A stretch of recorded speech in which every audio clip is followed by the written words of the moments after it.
नमस्कार, मैं हूं प्रभास और लाइव हिंदुस्तान के स्पेशल चुनावी कवरेज 24 का चौधरी कौन में हम पहुंच चुके हैं मेरठ में हम हैं चौधरी चरण सिंह यूनिवर्सिटी में, जहां हमारे साथ समाज के सबसे प्रबुद्ध वर्ग और कुछ विभागों के अध्यक्ष और प्राचार्य हैं। तो हम समझेंगे इनसे कि पूरे वेस्टर्न यूपी की जो पॉलिटिक्स है वो किस दिशा में बैठ रही है, क्या लोगों का मिजाज है और क्या यहाँ के मुद्दे हैं और किस आधार पर वोटिंग होंगी। तो आइए हम बात करते हैं कुछ शिक्षकों से। सर, अपना एक बार नाम बता दीजिए और एक हमारे दर्शकों के लिए बताइए कि क्या यहाँ के प्रमुख मुद्दे हैं, वोटिंग का पैटर्न क्या रहता है, क्या ओवरऑल यहाँ की पॉलिटिक्स क्या है। पवन कुमार शर्मा मेरा नाम है। मैं राजनीति विज्ञान विषय में अध्यापन कार्य करता हूँ। मोटे मोटे वर्तमान में यदि हम देखें कि भारत के मुद्दे ही बात करेंगे, लोकसभा का चुनाव है तो कुछ मुद्दे स्थानीय हो सकते हैं। स्थानीय मुद्दों पर अलग तरीके का लोगों का एक दृष्टिकोण होता है, लेकिन जिस तरीके से देश के प्रधानमंत्री इस चुनाव को राष्ट्रीय परिप्रेक्ष्य में, स्थानीय होते हुए भी राष्ट्रीय परिप्रेक्ष्य में वो बनाने की कोशिश कर रहे हैं, उसके आधार पर हम देख सकते हैं कि सभी जगह सभी स्थानों पर राष्ट्रीय सुरक्षा बड़ा मुद्दा है। सांस्कृतिक राष्ट्रभाव का जो जागरण हो रहा है वो एक बड़ा मुद्दा है। सामाजिक सुरक्षा बड़ा मुद्दा है। सर्वांगीण विकास एक बड़ा मुद्दा है। अधोसंरचनात्मक विकास की जो गतिविधियां संचालित हो रही हैं वो बड़ा मुद्दा है। गांव शहर की जो कनेक्टिविटी है वो उत्तरोत्तर और वृद्धिंगत हो, ये बड़े मुद्दे हैं। विश्वविद्यालयों में गुणात्मक शिक्षा का प्रचार प्रसार हो, आधुनिक टेक्नोलॉजी से विद्यार्थी सुसज्जित हों, वो बड़े मुद्दे हैं। इस प्रकार के अनेक मुद्दे हैं, यदि हम गिनने बैठेंगे तो पूरी एक लंबी सूची बन जाएगी। उन मुद्दों को दृष्टिगत रखकर हम शिक्षा जगत के लोग कार्य करते हैं। तो मुझे लगता है कि उस दृष्टिकोण से मेरठ भी अछूती नहीं है। मेरठ में भी वही मुद्दे महत्वपूर्ण हैं। रोजगार की समस्या लोगों को लगती है कई बार, लेकिन रोजगार का एक अलग पैरामीटर्स हैं। हमें देखना होगा कि ऑर्गेनाइज सेक्टर में रोजगार की उपलब्धता पिछले समय से कैसे रही है, तो वो एक अलग मुद्दा हो सकता है, लेकिन उसी दृष्टिकोण से उस पर बात होनी चाहिए। अनऑर्गेनाइज सेक्टर है, स्टार्टअप्स की बात चल रही है, नए रोजगार इस सरकार की एक यह घोषित नीति भी है कि रोजगार के अवसर हम युवा को रोजगार युक्त ना बनाए, बल्कि युवा ऐसा बन जाए कि अन्यों को भी रोजगार देने के लिए वो सक्षम हो जाए।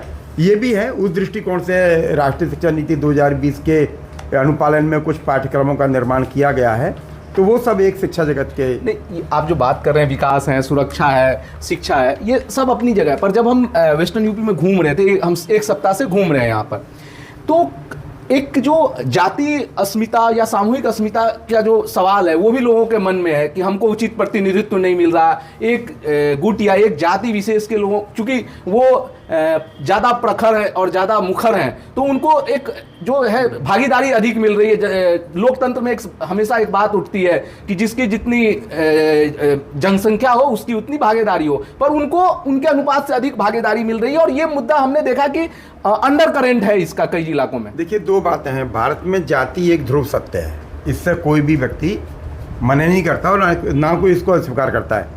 यहाँ तक कि बाबा साहब ने भी अपने साहित्य में इस बात को स्वीकार किया कि जाति भारत की एक बिल्कुल ध्रुव सत्य है, कोई इसको अस्वीकार नहीं करता, ये असत्य भी नहीं है। लेकिन ये भी सही है कि पिछले कुछ दिनों से जो राष्ट्रीय मुद्दे हैं वो जातिगत मुद्दों पर ज़्यादा भारी पड़े हैं।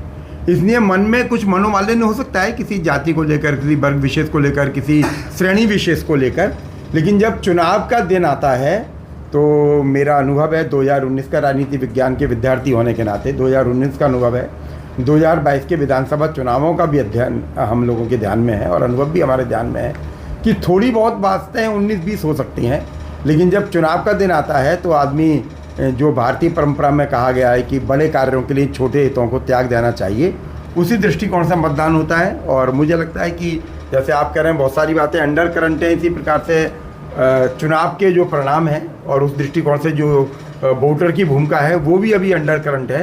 ये जल्दबाजी होगी किसी निर्णय पर पहुंचना कि ऐसा होगा। ठीक है पवन जी, वेस्ट यूपी की 14 लोकसभा सीटें हैं, तो आप किसको कितना देने, आप एक राजनीति शास्त्र के प्रोफेसर के रूप में आपको लगता है कि किसका पलड़ा कितना भारी है? बिल्कुल सही है। मैं भविष्यवक्ता भी नहीं हूँ और हम लोग सेफोलॉजी पे भी काम नहीं करते, हम भारतीय ज्ञान परंपरा पर हमारा केंद्र काम करता है लंबे समय से, पिछले 25-30 साल से। तो भारतीय ज्ञान परंपरा के आधार पर हम ये कह सकते हैं कि इस समय जनता जनार्दन भारत को एक अलग परिप्रेक्ष्य में देखने का मन बना चुकी है। उस परिप्रेक्ष्य को ही प्राप्त करने के लिए इस क्षेत्र की जनता मतदान करेगी, इतना मुझे राजनीति शास्त्र के विद्यार्थी के नाते लगता है। मैं विद्यार्थियों से बात करता हूँ, रोज़ विद्यार्थी आते हैं, क्षेत्रों से आते हैं, बात करते हैं, तो मुझे लगता है कि उस नाते भारत का जो एक ताना बाना भविष्य के दृष्टिकोण से देश बुन रहा है, उस दृष्टिकोण से मतदान होगा। ठीक है। पवन जी कह रहे हैं कि जो इस क्षेत्र की जनता है वो भारत को एक अलग परिप्रेक्ष्य में देखना चाहती है, तो आपको क्या लगता है भारत को एक अलग परिप्रेक्ष्य में देखने के लिए यहाँ के लोगों के मुद्दे क्या है? सर, विकास का मुद्दा है और रोजगार का है। तो रोजगार विकास का मुद्दा है, ये कमोबेश हर जगह हर किसी ने इसका जिक्र किया कि ठीक है विकास हो रहा है, ढांचागत विकास कम से कम को लेकर इस देश में इस इलाके में लोग संतुष्ट हैं, पर रोजगार के मुद्दे पर आपकी क्या राय है? रोजगार के लिए सभी युवा अपने प्रयासरत हैं और उन्हें रोजगार जल्दी से मिल नहीं पा रहा है। मतलब आप मान रहे हैं कि रोजगार को लेकर जिस स्तर पे प्रयास होना चाहिए था, जिस स्तर पर काम होना चाहिए था, वैसा काम केंद्र और प्रदेश दोनों सरकारें नहीं कर पाई। हाँ जी, ठीक है। सर एक बार अपना नाम बता दीजिए आप। मैं दिनेश कुमार हूँ, अर्थशास्त्र पढ़ाता हूँ विश्वविद्यालय में। बताएं सर। अर्थशास्त्र बहुत अच्छा है, अर्थशास्त्र पढ़ाते हैं आप, और जो अर्थशास्त्र के आंकड़ों को लेकर बहुत गुलाबी तस्वीर पेश करने की कोशिश होती है कि पूरी दुनिया में एक तरह से मंदी की ओर जा रही है और केवल हम ही एक बड़ी इकोनॉमी है जो आगे बढ़ रहे हैं, अक्सर चीन से भी तुलना होती है। क्या आपको सच में ऐसा लग रहा है कि हम दुनिया में इस तेजी से आगे बढ़ रहे हैं, या कुछ आंकड़ों में कुछ झोल है? देखिए जब हम बात करते हैं किसी भी आउटपुट की, जैसे आपने इंडिया के बारे में पूछा, तो हमें सभी के परिप्रेक्ष्य में अपने आप को देखना होता है। मैं कहूँ कि मैं ही बेस्ट हूँ और बाकी को मैं नहीं जानता, तो इस बात का कोई खास मतलब नहीं होता। जब विश्व के तमाम देशों को हम देखते हैं, उसमें अपनी परफॉर्मेंस को देखते हैं, तो हम निश्चित रूप से बेटर पोजीशन में हैं। तो ऐसा नहीं है कि केवल आंकड़े की कलाबाजी है, और आंकड़े की कलाबाजी अगर है तो विश्व के सभी देशों में है। तो ऐसा नहीं है कि ये कोई विशेष आंकड़ों की वजह से ही हम कोई गुलाबी तस्वीर पेश कर रहे हों। गुलाबी तस्वीर में गुलाबीपन में कमी या ज़्यादा हो सकती है, लेकिन तस्वीर तो गुलाबी है। तो आंकड़े की जो जैसे जीडीपी की कैलकुलेशन है, उसके कैलकुलेशन का फार्मूला चेंज हुआ है, पिछले कुछ वर्षों में चेंज हुआ है। उसमें बहुत सारे इफ्स एंड बहुत सारे बट्स थे। IMF कुछ कहता है, WTO कुछ कहता है, और हमने थोड़े से उसमें चेंजेस किए हैं। अभी 2 दिन पहले भी एक जीडीपी का आंकड़ा आया था, उसके बाद उस विश्व संगठन ने कह दिया कि ये हमारा आधिकारिक आंकड़ा नहीं है, हमारे एक एग्जीक्यूटिव का मानना है। मंच से एक सज्जन थे, नाम मैं नहीं लूँगा, जिन्होंने ये स्टेटमेंट दिया। उसके बाद उस संस्था ने ये कहा कि मंच से इनको हमने बुलाया गेस्ट के फॉर्म में, उन्होंने ये बोला कि हमारा आंकड़ा नहीं है। लेकिन 7.5 GDP रहेगी कि नहीं रहेगी, जिस पर आपने छेड़ा है, उस GDP से कहीं ज़्यादा महत्वपूर्ण, क्योंकि GDP हमारी ग्रोथ को एक्सप्लेन करती है, उन्नति को एक्सप्लेन करती है, विकास को नहीं। डेवलपमेंट ठीक अलग चीज़ है। विकास, जब भी आप बात कर रहे थे रोजगार की, शिक्षा की, स्वास्थ्य की, तो वो विषय GDP के नहीं है, वो उन्नति के हैं, वो विकास के नहीं हैं। जब आप विकास की बात करते हो तो बहुत सारे डायमेंशंस इंक्लूड हो जाते हैं। जैसे हम ह्यूमन डेवलपमेंट की बात करते हैं, हंगर इंडेक्स की बात करते हैं, तो हम उस पर बहुत अच्छा परफॉर्म नहीं किया। ये सवाल तो उठता ही है ना कि हम मानव विकास सूचकांक में गिर रहे हैं। हम एक और होता है कि हम कह रहे हैं कि हम ब्रिटेन से बड़ी इकोनॉमी हो गए हैं, पर प्रति व्यक्ति आय की तुलना करें तो हमारा नंबर 50 के आसपास जाएगा। तो ये तो डेटा का जो हम सेलेक्टिव रिप्रेजेंटेशन कर रहे हैं ना लोगों के सामने। देखिए डिपेंड करता है कि मेरी पॉकेट में कितना पैसा है, कितनी जगह बट रहा है, किटी कितनी है, पैसा कितना है। यहाँ की पॉपुलेशन के हिसाब से ब्रिटेन की इकोनॉमी को ब्रिटेन की पॉपुलेशन के हिसाब से देखना चाहिए। हम ऑस्ट्रेलियन इकोनॉमी को ऑस्ट्रेलिया की पॉपुलेशन के हिसाब से देखें। हम कमा बहुत रहे हैं। तो विपक्ष का सर आरोप तो यही है ना कि आप ब्रिटेन की इकोनॉमी को दिखा रहे हैं, पर ब्रिटेन से प्रति व्यक्ति आय की तुलना कीजिए ना। आप कह रहे हैं कि आप चौथी सबसे बड़ी अर्थव्यवस्था हो गए, ठीक है। अब आप कह रहे हैं कि हम अगले कार्यकाल में तीसरी सबसे बड़ी अर्थव्यवस्था हो जाएंगे, लेकिन आप वहां की आबादी प्रति व्यक्ति, असली इंडेक्स जो असली सूचकांक है वो प्रति व्यक्ति आई है, संपन्नता का असली मापदंड प्रति व्यक्ति आई है। देखिए इस पर भी बहुत सारे मतभेद हैं कि असली मापांक क्या है, प्रति व्यक्ति आय है या ओवरऑल जीडीपी है, जब हम प्रति व्यक्ति आय को देखते हैं तो इसमें एक बड़ी महत्वपूर्ण चीज़ छुप जाती है जिसे हम कहते हैं इनइक्वलिटी, असमानता। हाँ। सारे पैसे को सब में बराबर बांट दिया आपने, प्रति व्यक्ति आय हो गया, लेकिन वो सब में बराबर तो बटा नहीं। इनइक्वलिटी है, ऊपर वालों को बहुत ज़्यादा पहुँच गया, नीचे वालों को कम पहुँचा। दुनिया के तमाम संस्थाओं की रिपोर्ट है कि देश में असमानता की दर भी बढ़ी है, अमीर और अमीर हुए हैं, गरीब और गरीब हुए हैं। तो ऐसे में एक सर्वसमावेशी समाज का निर्माण तो मुश्किल है ना, जो भारतीय अवधारणा है। देखिए, मैं तो इतना कहूँगा कि ये जो एक बड़ा राजनीतिक पर्व है चुनाव, ये विश्व का सबसे बड़ा राजनीतिक पर्व है, क्योंकि विश्व की सबसे बड़ी डेमोक्रेसी का राजनीतिक पर्व है, तो विश्व का सबसे बड़ा राजनीतिक पर्व है।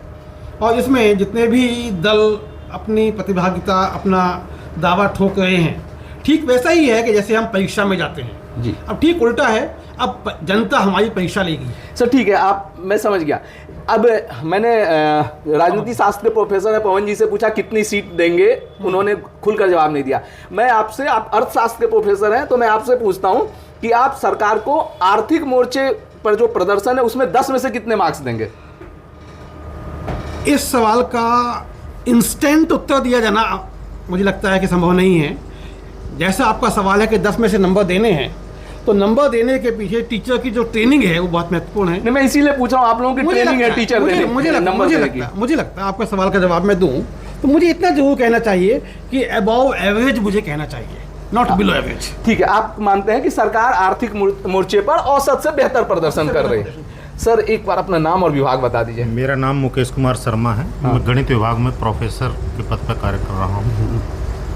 सर अभी देश के एक सबसे नामी यूनिवर्सिटी में चुनाव हुआ था छात्र संघ का। साइंस में अक्सर ये देखने में आया है कि ह्यूमैनिटीज में एक विचारधारा का प्रभाव रहता है और साइंस में एक दूसरी विचारधारा के लोग रहते हैं। क्या इस यूनिवर्सिटी में ऐसा नहीं है? ये सब कुछ चीज़ें हैं, थोड़ी बहुत चलती रहती हैं। अदरवाइज आप देखेंगे कि विज्ञान के क्षेत्र में देखें तो देश का मान पिछले 10 सालों में कितना बढ़ा है। हम लोग इनोवेशंस की बात कर रहे हैं, हम लोग सर्कुलर इकोनॉमी किस तरीके से लगा रहे हैं। आपने देखा होगा कि आप दिल्ली यहाँ से पहले पहुँचने में और अब पहुँचने में, सहारनपुर से दिल्ली पहुँचने में, आप देखो ना ये चीज़ें जो पहले 4-4, 5-5 घंटे लगते थे, हम 1 घंटे, सवा घंटे में दिल्ली पहुँच रहे हैं। आपने देखा कूड़े का ढेर है दिल्ली में घुसते हैं जब, उस कूड़े के ढेर में कुछ कमी आई है।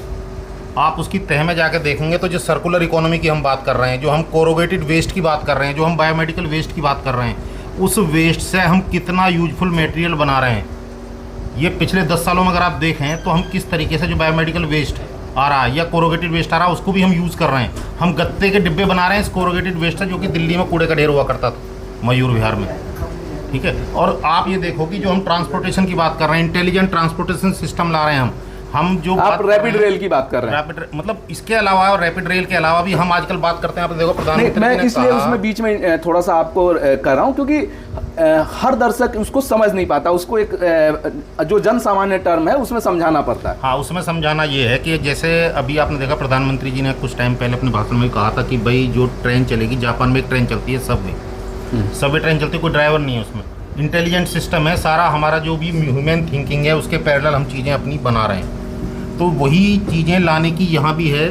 सर लेकिन क्या आपको नहीं लगता है कि ये सब बहुत जो होता है कि दूरगामी योजनाएं हैं, तुरंत चुनाव में क्या इन चीजों का प्रभाव पड़ता है? क्या आपको यहाँ वेस्टर्न यूपी में प्रभाव पड़ता दिख रहा है? हाँ बिल्कुल प्रभाव पड़ता है, दिख रहा है कि अगर आप IT सेक्टर के किसी बच्चे से बात करें, आप ये देखिए कि उसकी प्लानिंग देखिए आप, वो सोच रहा है, उसका दिमाग कहाँ जा रहा है, वो देख रहा है कि आज की तारीख में अगर मैं कहीं विदेश जाता हूँ मुझे कहीं कोई दिक्कत नहीं, तुरंत हाथों हाथ लिया जा रहा। हमारे यहाँ के जो बच्चे आप देखोगे, जो बच्चे MS करने, आप देखो पिछले टाइम में कनाडा में, US में कितने बच्चे गए और वो लोग वहाँ अच्छी पोजीशंस में हैं। ऑस्ट्रेलिया से हमारे MOUs देखिए आप, जो हमारी यूनिवर्सिटीज़ हैं इंडिया की, उनकी कितनी यूनिवर्सिटीज़ के MOUs, वहाँ के बच्चे यहाँ आ रहे हैं, यहाँ के बच्चे जा रहे हैं। मैं थोड़ा सा चाह रहा हूँ कि आप कुछ स्थानीय मुद्दों का भी जिक्र करें, जैसे वेस्टर्न यूपी। मैंने कहा कि वेस्टर्न यूपी की 14 लोकसभा क्षेत्र है। बिल्कुल। ये ठीक बात है कि ये कुछ बड़े मुद्दे हैं, वैश्विक मुद्दे हैं, कुछ राष्ट्रीय स्तर के मुद्दे हैं। यहाँ जो 14 लोकसभा क्षेत्र है, बिल्कुल, क्योंकि जो 14 की 14 जीत रहे हैं हम। बीजेपी आप जीत रहे हैं? हाँ, बीजेपी जीतेगी 14। अच्छा, मुझे लगा आप जीत रहे हैं। किसी नहीं, पार्टी से तो नहीं जुड़े हैं ना, सर? पार्टी से किसी से नहीं जुड़े। चलिए ठीक है सर। मतलब आप गणित के शिक्षक हैं तो आपने कोई कैलकुलेशन में वही हाँ, कैलकुलेशन बता रहा हूं। हाँ, तो आप गणित के शिक्षक हैं तो मुझे आपसे अपेक्षा थी कि आप एक नंबर देंगे, बिल्कुल तो आपने नंबर दी, बाकी लोगों ने गणितीय गणना के हिसाब से ही हम नंबर दे रहे हैं कि जो आप परसेंटेज आप देखिए कि कितनी किसका जो वोटिंग आपने अभी कहा कि आपने जाति की बात करी, इसकी बात करी, लोग आज की तारीख में आप ये देखिए कि बागपत लोकसभा क्षेत्र में आप जाइए जी, आप देखेंगे टीवी पर आप भी देख रहे होंगे कि मुस्लिम लोग कहते हैं कि धर्म के आधार पर मुस्लिम नहीं देगा।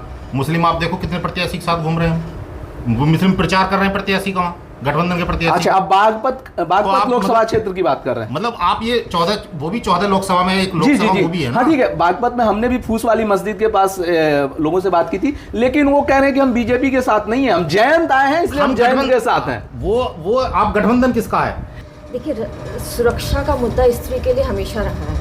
अगर वो कहीं जॉब करने जाती है या वो शिक्षा प्राप्त कर रही है, अगर उसको सुरक्षा नहीं मिलेगी, ना तो वो प्रॉपर्ली स्कूल जा पाएगी, ना कॉलेज जा पाएगी, अगर और ना वो प्रॉपर्ली जॉब कर पाएगी, तो सुरक्षा तो मुद्दा है। और अगर सुरक्षा के लिए सरकार काम कर रही है तो डेफिनेटली इसका बेनिफिट जो है नेक्स्ट इलेक्शन में मिलेगा ही मिलेगा। क्या काम कर रही कि नहीं कर रही, ये आप बताएंगे हमें?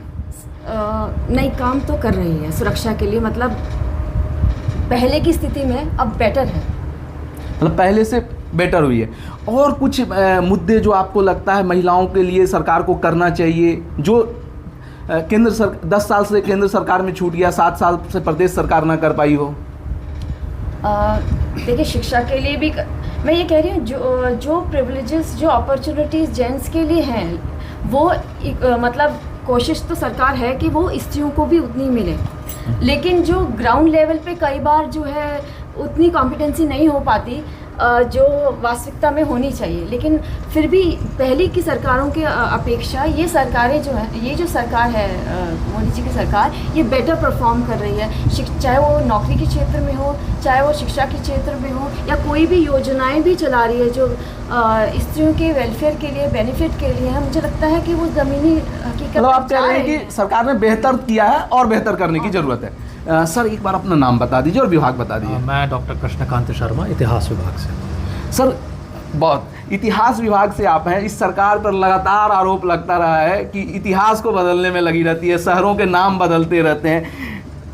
अभी हम देवबंद में थे तो वहाँ के विधायक से बात हो रही थी, वो कह रहे थे कि देवबंद का नाम बदलना बाकी रह गया है, 7 साल में नहीं कर पाया हूँ, अब चुनाव खत्म होता है तो उस पर लगूंगा।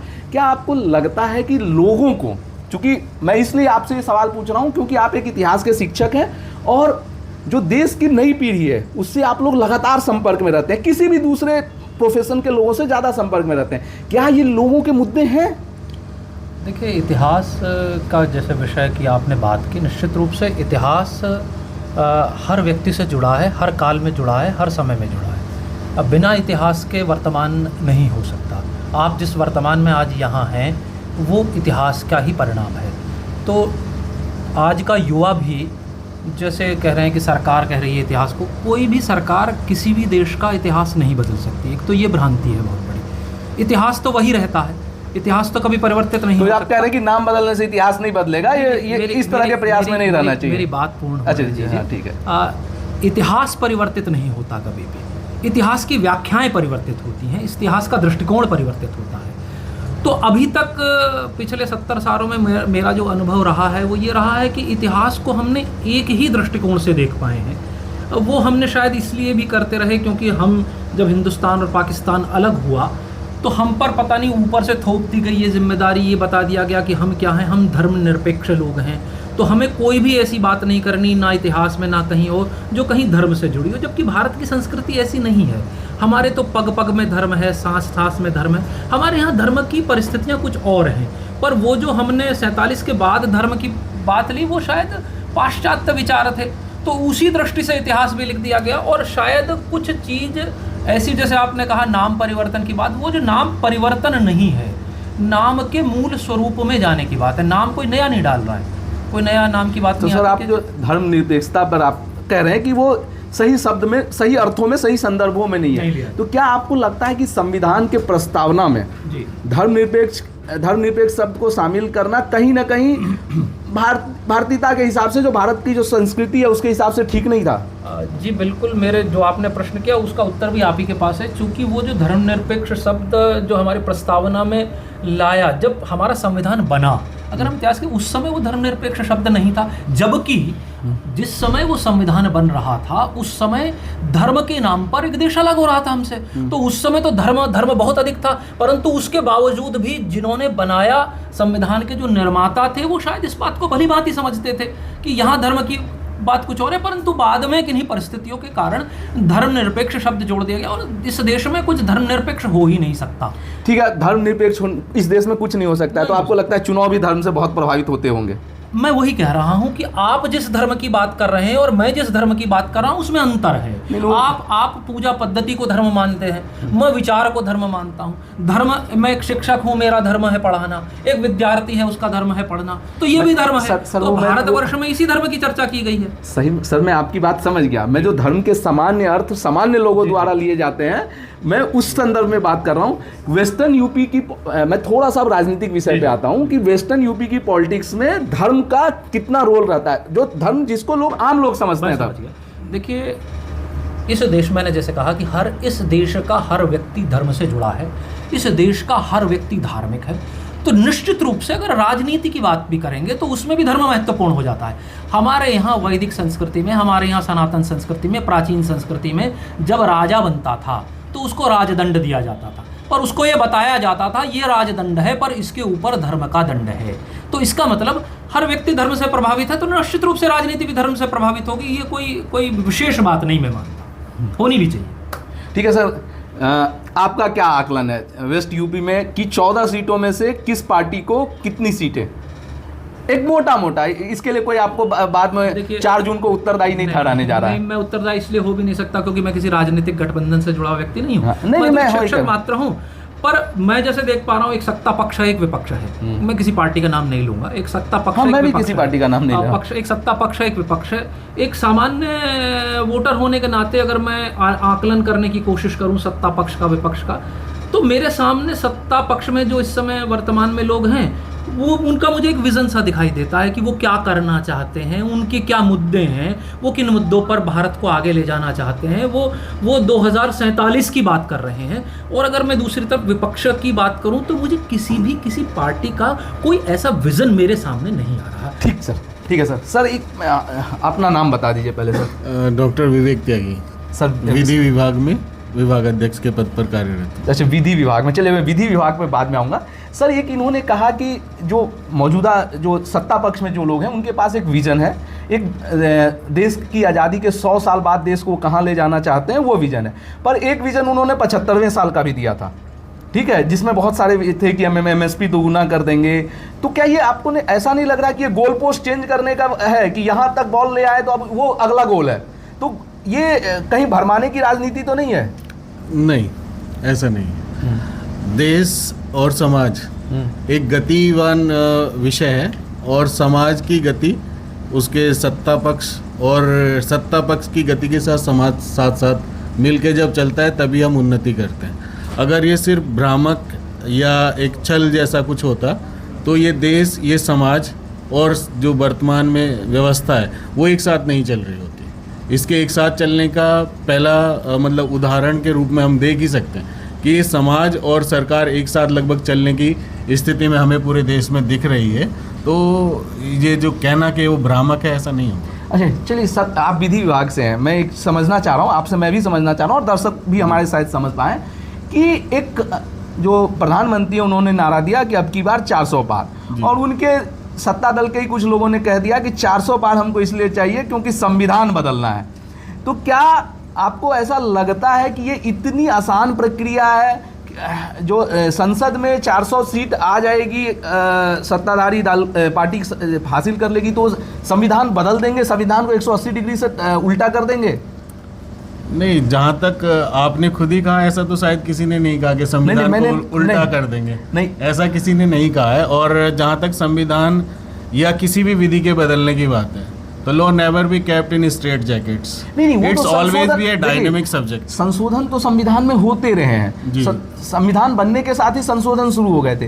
पर अभी जो विपक्ष भी आरोप लगाता रहा है, सरकार नारा दे रही है कि जो मौजूदा सरकार है कि हमें अगली बार 400 पार सांसद चाहिए। उसके बाद सत्ताधारी पार्टी के एक सांसद ने कह भी दिया कि अनंत हेगड़े ने, मैं चलिए नाम ही बता देता हूँ, कि अनंत हेगड़े ने कह दिया, उनको फिर टिकट नहीं मिला इस चुनाव में, कि हमें संविधान बदलना है, इसलिए 400 से ज़्यादा सांसद की ज़रूरत है।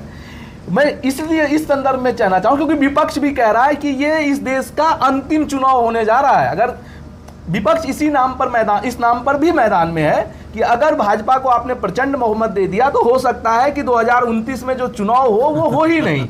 तो मैं इसलिए समझना चाह रहा हूँ, आप विधि विभाग के विभागाध्यक्ष हैं, आपका प्रश्न ही आपका जवाब है। नहीं, आपने कहा जिस व्यक्ति ने ऐसा वक्तव्य दिया। नहीं, वो व्यक्ति का वक्तव्य महत्वपूर्ण नहीं है, मैं प्रक्रिया समझना चाह रहा हूँ कि क्या ऐसा संभव है कि 400, मैं दर्शकों के लिए भी समझाना चाह रहा हूँ कि क्या 400 सांसद आ जाने से एनडीए या कोई भी दल विपक्ष के पास ही, क्या वो संविधान को बदल सकते हैं? नहीं, संविधान तो मूल तत्व है, संविधान इस देश का मूल तत्व है, और उसके बिना जो बदलाव भी किया जाएगा विधिक व्यवस्थाओं में, या हो रहा है या होता रहा है, वो संवैधानिक मापदंडों के अंतर्गत ही किया जा सकता है, या किया गया है या किया जाएगा। उन मापदंडों को नकार करके किसी तरह का कोई कानूनी बदलाव हो सकता है तो मेरी समझ से ऐसा नहीं होगा। और दुनिया के किसी भी राष्ट्र में वहाँ के जो भी संविधान रहे हैं, जहाँ पर जो भी कानूनी विधिक व्यवस्थाएं रही हैं, ऐसा जो आपने प्रश्न किया है शायद ऐसा कहीं पर नहीं मिला है। मैं थोड़ा सरल कर देता हूं सर प्रश्न को। क्या जो संविधान की जो मूल प्रस्तावना है, मौलिक अधिकार है, जो मूल तत्व है, क्या उसको 400 सांसदों के बल पर बदला जा सकता है? मूल तत्व को नहीं बदला जा सकता, और एक कंसेप्चुअलाइजेशन, या जैसा भी बाकी लोगों ने भी बात रखी कि जैसा पिक्चराइजेशन हमारे सामने हुआ, समाज उसी तरफ चलता चला गया। भारत के संविधान में जिन मौलिक अधिकारों की आप बात कर रहे हैं, उसके साथ साथ मौलिक कर्तव्य भी हैं। अगर ये सरकार या आने वाले समय में देश में उन कर्तव्यों के बारे में बात नहीं की जाएगी या उनको मौन रहने दिया जाएगा तो समाज की परिणति बहुत खराब हो सकती है। तो हो सकता है जिन लोगों की वजह से आप ये प्रश्न पूछ रहे हैं, तो उस परिवर्तन में ये परिवर्तन सम्मिलित हो कि सिर्फ मौलिक अधिकारों की ही नहीं, मौलिक कर्तव्यों की भी हम बात करें, उनको भी कड़ाई से हम लागू करें। ठीक है, तो सर अपना नाम बता दीजिए प्लीज। हैं डॉक्टर देवेंद्र कुमार। सर किस विभाग में हैं आप? मैं राजनीति विज्ञान विभाग में हूँ। तो अच्छा, राजनीतिक विभाग में हैं आप। तो थोड़ा सा हमें यहाँ की ना राजनीति समझा दीजिए इस इलाके की। सर मैं बागपत लोक सभा से बिलोंग करता हूँ। हमारे यहाँ पे जातिगत चुनाव होता है ज़्यादातर, पर जब से मोदी आए उन्होंने जातिगत समीकरण यहाँ पे तोड़े हैं। इसी का परिणाम रहा कि 2 बार से बागपत जो चौधरी साहब की सीट थी उस पर 2 बार भाजपा का सांसद बना, और क्योंकि जो एक मेन जाति जो चौधरी साहब के साथ थी उसमें से ही 50% लोग टूटकर भाजपा पर चले गए। तो इसका सीधा जो बीच की जाति है, बहुत सारी जातियाँ हैं, वे तो भाजपा के साथ रहती है। लेकिन इस पर एक आरोप भी लगता है कि एक दंगा होता है और उसके बाद जो जातिगत समीकरण बदलता है, उसके पीछे एक आरोप है कि दंगा होता है, उसके बाद जो एक गठजोड़ है, जो गंगा जमनी तहजीब है, उसको तोड़ा जाता है और एक जाति विशेष को सत्ताधारी पक्ष अपने साथ लाता है। वो भी फैक्टर रहा। सब दंगा हुआ, दंगे में क्योंकि कुछ लोगों ने उसको जातिगत दंगा कहा, वो ये नहीं कहा कि ये तो जाट और मुसलमानों का दंगा है, ये वैसा दंगा नहीं है। पर फिर भी वो दंगा जिस कारण से हुआ, जो भी हुआ, उसका बेनिफिट तो देखो एक तरीके से उस समय जो सरकार बनी उसको गया।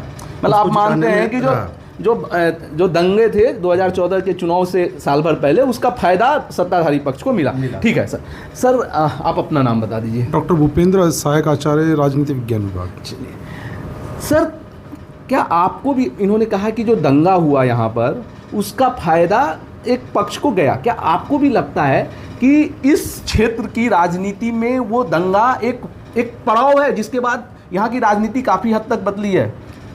देखिए, पहले तो मैं ये स्पष्ट कर दूं कि दंगे कहीं भी हों, किसी भी विषय पे हों, दंगे दुर्भाग्यपूर्ण घटना। जी। और जो दंगा था, जैसा दिखाने की कोशिश की कि एक जाति और एक धर्म के बीच है, ऐसा नहीं था। जो पार्टियां ये सोच के चलती हैं कि सब कुछ जातियों के नाम पे बढ़ जाए, क्योंकि उस समय दिखने लगा था कि आने वाली जो सरकारें हैं वो भाजपा के पक्ष में होंगी और भाजपा की होंगी। तो लोगों ने प्रयास ये किया कि इसको हम जाट वर्सेस मुस्लिम कर देंगे तो जो हिंदुओं की और जातियाँ हैं वो इससे अलग हो जाएंगी। एक तो ये इसलिए उसको जाट वर्सेस मुस्लिम कहा गया, सांप्रदायिक दंगा था। दंगों का फ़ायदा कभी भी किसी को नहीं मिलता, नुकसान ही होता है। ये ज़रूर हुआ है कि एक संप्रदाय विषय पूरा भाजपा के पक्ष में मोबिलाइज हुआ, तो उनको फायदा हुआ ना, आप कह सकते हैं। अच्छा, मैं तो ये कह रहा हूँ कि भाजपा ने जो समाज में काम किया है, अब समाज को दिख रहा है कि अगर सरकारें नहीं आई तो कहीं ना कहीं अभी तो केवल जाट के साथ है, फिर अन्य जातियों के साथ होगा, एक एक करके होगा ना। ठीक है, तो अब हम आते हैं चौधरी चरण सिंह विश्वविद्यालय के राजनीति विभाग के विभागाध्यक्ष हैं डॉक्टर संजीव शर्मा जी। संजीव जी कह रहे हैं कि दंगों का फायदा किसी को नहीं होता है, पर कुछ एक विज्ञापन आता था कि कुछ दाग अच्छे होते हैं, तो क्या आपको लग रहा है कि ये वाला दाग एक पक्ष को सूट किया? यहाँ की राजनीति बदली है, इससे हम सब कोई इनकार नहीं कर सकते हैं, क्योंकि एक जाति विशेष का फायदा भाजपा को नहीं होता था उन दंगों से पहले, वोट नहीं मिलता था, उनके साथ नहीं थे। मैं आपसे समझना चाहूँगा कि ये जो दंगों का राजनीति शास्त्र है ये है क्या, और वेस्टर्न यूपी में ऐसा क्या हुआ कि यहाँ की पॉलिटिक्स 2012-13 के बाद बदली? सांप्रदायिक दंगों का इतिहास भारत में बहुत पुराना है, को वो मेरठ में या मुजफ्फरनगर में कवाल दंगा केवल इतने का नहीं है, वो भारत के अन्य अनेक राज्यों में हुआ है, अनेक सरकारों के बीच में हुआ है, और इस बात के कोई तार्किक प्रमाण किसी के पास नहीं है कि उन दंगों का किसी को प्रत्यक्ष रूप से चुनाव में अनुकूल परिणाम मिला हो, ऐसे कोई प्रमाण नहीं है, अनुमान है। इसलिए सरकारों का बनना किसी एक दंगे पर आधारित हो ऐसा संभव नहीं है। पिछले अनेक वर्ष से हम राज्यों में, उत्तर प्रदेश में विशेषकर और अनेक राज्यों में देख रहे हैं स्पष्ट बहुमत की सरकारें आ रही हैं। केंद्र में भी 30 साल बाद स्पष्ट बहुमत की सरकार आई। मैं राजनीति विज्ञान का विद्यार्थी हूँ, मुझे लगता है कभी भी स्पष्ट बहुमत की सरकार किसी एक कारण से नहीं आ सकती। तो 2014 के चुनाव को यदि हम ये दंगे से जोड़ते हैं तो ये मानकर चलें कि गुजरात मॉडल की सफलता या उसके प्रति एक आशा, यूपीए सरकार का भ्रष्टाचार के विरुद्ध केंद्र में हो रहा आंदोलन और विभिन्न प्रकार के भाजपा में एकजुट हो जाना, भाजपा का नरेंद्र मोदी का सामने एक नेता के रूप में आना, और टेक्नोलॉजी का प्रभाव, बहुत सारे प्रभावों ने मिलकर सरकार बनाई। इसलिए पश्चिमी उत्तर प्रदेश में भी विकास का एक प्रतिमान और जातियों के समीकरणों का टूटना, प्रत्येक जाति वर्ग में एक दल विशेष का प्रवेश करना, ये सब सामूहिक हुआ। और उत्तर प्रदेश में विशेष रूप से लॉ एंड ऑर्डर, विधि व्यवस्था, वो भी एक महत्वपूर्ण कारण है। तो मैं ऐसा समझता हूँ बहुत सारे कारण हैं, उनमें से सांप्रदायिक ध्रुवीकरण कुछ क्षेत्रों में, कुछ गांवों में, कुछ कस्बों में हुआ होगा, वो एकमात्र कारण या बहुत महत्वपूर्ण कारण नहीं हो सकता। सांप्रदायिक ध्रुवीकरण की हम लोग खूब बात करते हैं, पर मैं जब यहाँ घूम रहा हूँ तो देख रहा हूँ कि जाति ध्रुवीकरण भी बहुत ज़्यादा है, और मतलब जाति हिस्सेदारी की भी बात बहुत खुलकर हो रही है। ये इतना खुलकर मैंने देखा है कि जो देश के दूसरे हिस्से कम से कम पूर्वांचल या बिहार में इस तरह से इतना मुखर होकर लोग बात नहीं करते हैं। जैसे हम गाजियाबाद में वीके सिंह का टिकट कटता है, और मैं देख रहा हूँ कि 4-5 सीटों पे उसकी वजह से ठाकुर नाराज हैं। इसको आप कैसे देखते हैं यहाँ के पॉलिटिक्स के संदर्भ में? क्या होता है कि जब चुनाव की घोषणा होती है और टिकट की घोषणा होती है और किसी एक पार्टी की संभावनाएं अधिक दिखाई दे रही होती हैं, तो वहाँ पर इस प्रकार के मैं कहूँगा थोड़े से दबाव दिखाई भी पड़ते हैं। लेकिन सामान्यतः लोकसभा चुनाव में हमारा अनुभव ये है देश भर में, और पिछले 2 चुनाव से, उससे पहले 2 चुनाव में भी, उससे पहले 98-99 के चुनाव में भी हमने ये निरंतर देखा है कि वोट जिस दिन पड़ता है, जिस दिन मतदान होता है, तब तक स्थिति इतनी स्पष्ट हो चुकी होती है, हमारा मतदाता मन मानस बना चुका होता है। सामान्य वो कई बार नाराज़ होता है, इस जाति के लोगों को टिकट नहीं मिला, लेकिन उसके आधार पर वो दूसरे कहीं चला जाएगा, इसकी संभावनाएं भी नहीं होती हैं। इसलिए जातिगत ध्रुवीकरण हमें अभी डिस्कशंस में दिख रहा है, अभी सामूहिक जो वार्तालाप है उसमें दिख रहा है। ये वोट के पैटर्न को प्रभावित करेगा ऐसा मुझे नहीं लगता है। चलिए, तो संजीव जी का मानना है कि कुछ बातें जो हैं अभी चर्चाओं में हैं और वो परिणाम को प्रभावित नहीं करेंगे। मेरठ यूनिवर्सिटी में हमने समाज के सबसे प्रबुद्ध वर्ग के लोगों के साथ चर्चा की और समझा कि वेस्ट यूपी के किन मुद्दों पर वोट करेगा, यहाँ के मिजाज में क्या है, यहाँ की राजनीति क्या है। हम ऐसे ही देश के अलग अलग लोकसभा क्षेत्रों में जाते रहेंगे और आपको बताते रहेंगे कि कहाँ क्या मुद्दा है, कहाँ किस आधार पर लोग वोट करेंगे। आप बने रहिए हमारे साथ, लाइव हिंदुस्तान के साथ, और हमारे YouTube चैनल को देखते रहिए।